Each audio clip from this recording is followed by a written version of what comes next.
Во организација на Италијанскиот културен центар Джакомо Леопарди од Струмица синоќа се одржа театарско-филмски пресек на легендарните филмови и актери кои потекнуваат оттаму во склоп на годинешното мото на манифестацијата Светски денови на италијанскиот јазик и култура, врската меѓу јазикот и кинематографијата.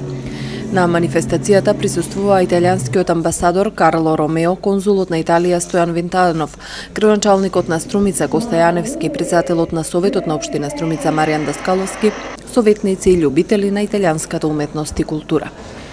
Општина Струмица и амбасадата на Италија се пример за соработка меѓу општина и амбасада кои со години го негуваат пријателството, ја продолжуваат соработката на сите полиња и ги ползуваат придобивките ордени.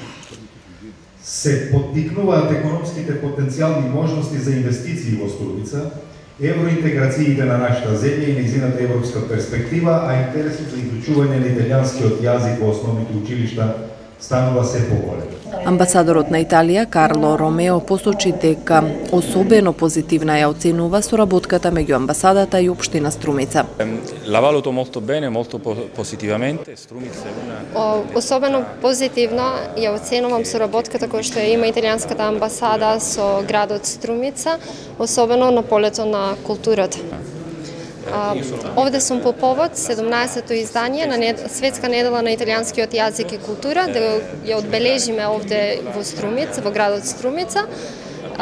Особено се дава акцент на културата и јазикот и ова година се води под мотото врската помеѓу јазикот и кинематографијата. Светската недела на италијанскиот јазик и култура 17 години се спроведува во сите држави каде што Италија има своји амбасади и конзуларни представништва.